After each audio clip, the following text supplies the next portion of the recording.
Right, here I have a ray box that's kind of sending out some parallel rays of light. A lot of reflection going on, but you get the idea that these rays are coming out parallel. There should be 5 rays, and they hit the convex lens, and they all bend to the focal point, because parallel rays bend to the focal point. And so the reason that they're doing that is each ray is following Snell's law. You can't really see the rays inside the lens, what's happening, but as a ray hits, the further out on the lens it is, the bigger the angle it's at. A ray coming right through the center is hitting exactly on the normal, so that ray doesn't change direction at all. So if you look at this very center ray, it came out and it went straight on through. But an outside ray hits the lens and it has to bend a lot because it's hitting with a big angle. And according to Snell's law, that's going to make a big bend. So if I have a more bent lens, you can see that the focal point is much shorter. This is a concave lens. It looks kind of like an apple core. So if I put this back here, you can see that that diverges the light. So these rays are spreading apart instead of coming together. So concave lenses make virtual images because they don't bring light to one point where it can be projected. All right, here I have an optical bench set up. So it has a source of light, which we've been calling the object. It has a lens, and you need to use a convex lens because convex lenses can make real images, which means that they can be projected on a screen. So if this were concave, which kind of looks like an apple core, it's bowed in on either side, you would not see any image. But it's convex, so we're good. And then you have a screen where the image is formed. Now, I happen to know that I'm at a special spot here. My object is at a distance 2f from the lens. And the reason I know that is because my image is upside down, which all real images are, but it's the same size as my object. If I measured that flame and that flame, those are the same size. So that's how I know I'm exactly at 2f, right? You can make an image when you are between f and 2f. All right, so I'm going to get the lens and the candle closer so that I'm between f and 2f. But now you can tell that I'm going to need to move back a little bit to focus this. So that's pretty focused right there.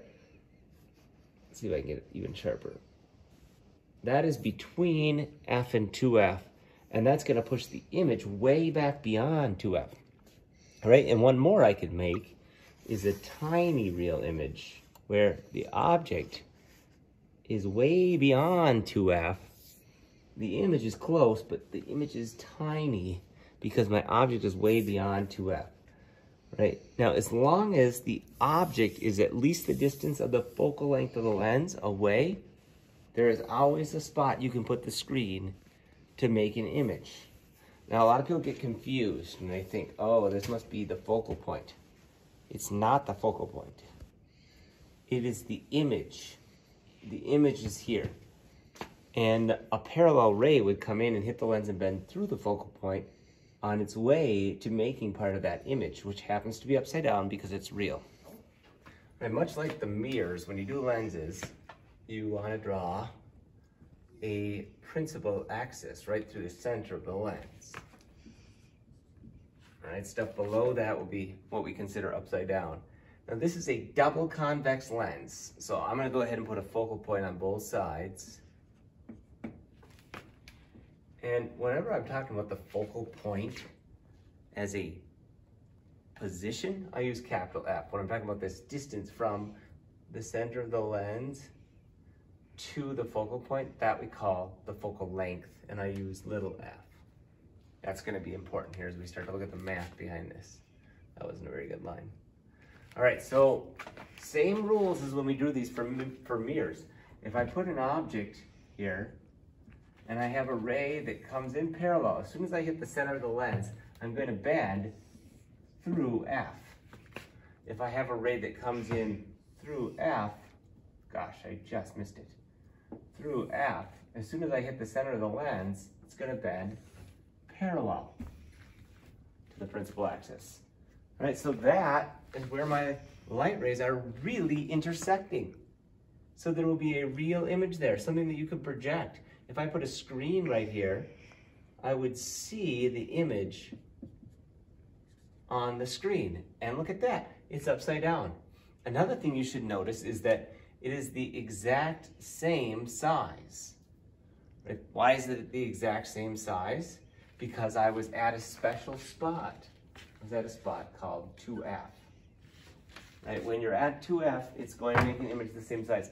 There's the third ray I could draw. I don't need two. You only need 2 rays. But any ray that goes right through the center of the lens is not going to bend at all, because the angle of incidence will equal the angle of refraction, because you went through the center of the lens. It's only when you hit far outside that you drastically bend, because that's when you're hitting at these big angles to the lens. Okay, so 1 through the center, no bending. 1 parallel bends through F. 1 through F bends parallel. Those are the rays we can draw. We only need to draw 2 of them. So I'm going to start just drawing the one through the center and the first one, because it's easiest. So what about if I wanted to put my object much closer to the lens? So here's F. I'm going to put it very close to F. Put F the same distance on the other side. I think I did that pretty good. So parallel, and then we're bending through F. And then the next one, we're going to go through the center. Holy cow. That is a long ways back there, and it's really big. That's a big real image, right? And you saw that when I put the candle very close to the lens, pretty close to the focal point, I get this really big image upside down way far back. And then the third one that I made is if I put the candle way far back, way back here, and we'll say F is here. So I'm actually beyond 2F. When I come parallel, I'm going to go through F, kind of like that. And then when I go through the center, I'm going to make a smaller image, a tiny little image. So these are called ray diagrams, and they help me figure out the size and the location of the image. So there's actually a mathematical formula that would do this if you don't like drawing ray diagrams, but you're going to have to do it both ways. But the mathematical formula is 1 over F is equal to 1 over DI plus 1 over DO. A lot of people struggle with fractions. So let's just try this scenario right here. Let's say that this was 20 centimeters. So that means my object was at 40, because I'm at 2F. So for distance to the object, from the lens to the object, was 40 centimeters. So 1 over 20 is 1 over something plus 1 over 40. Well, guess what DI has to be? 40. Because 1/40 and 1/40 is 1/20. So this distance from here to there is also 40. Right? One more equation. So we had this one. Another equation is negative DI over DO equals HI over HO. Negative di over do is high over ho. And what that equation means is that the ratio of these distances will be the ratio of the heights. So if the image is far away, it's also going to be way bigger. And if the image is pretty close, it's going to be smaller. And the negative just means it's upside down when it's real. Have you ever wondered what would happen if you put the object really close to the lens, like somewhere between the focal point and the lens with a convex lens? Well, let's see. If I go parallel, I'm going to go through F. Just make your dot bigger there. See, I went through F. And then through the center. Well, that doesn't seem like it's going to work. My two rays are not intersecting, are they? They're actually getting further apart. So you can't make an image if you're inside of F with a convex lens. There will be no real image.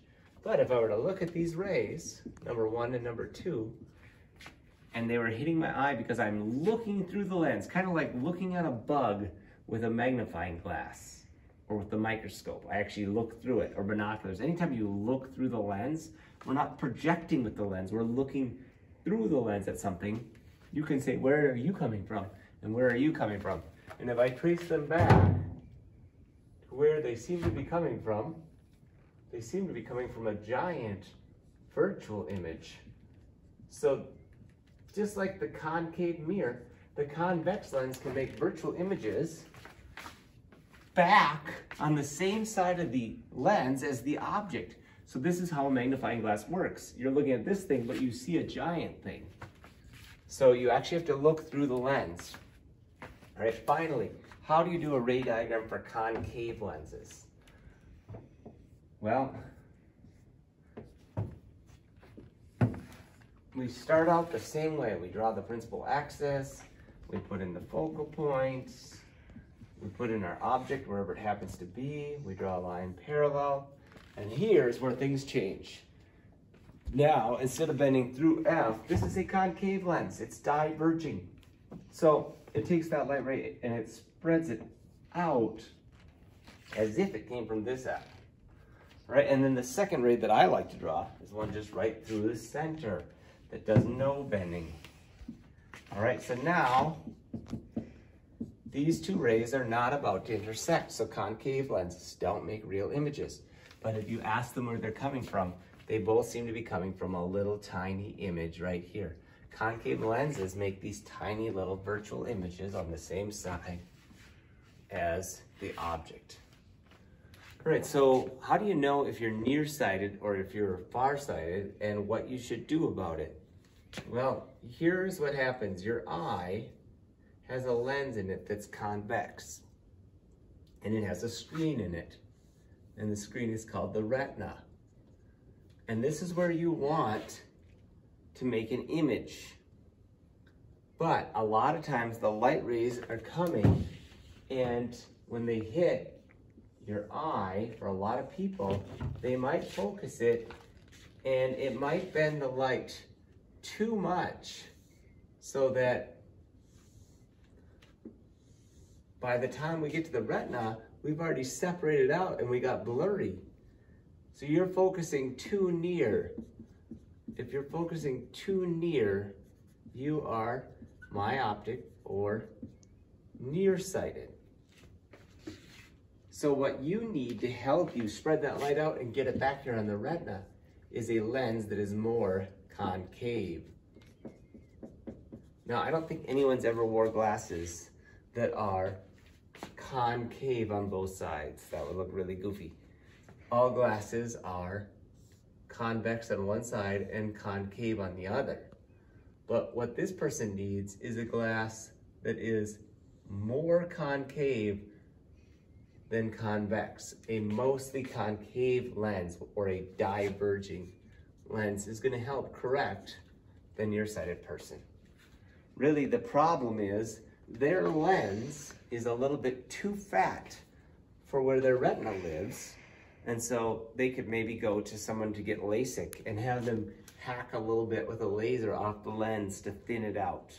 Peel back your cornea, hit it with the laser and reshape that lens, right? If you're a farsighted person, which means that you probably struggle with reading a book and you need glasses for reading, but you can see the board from the back of the room okay, then what your problem is your rays get focused too far, like way back here, and your retina's here. So you need a more convex lens, a converging lens, to help bring the light to a point that's a little closer so that it hits on the retina.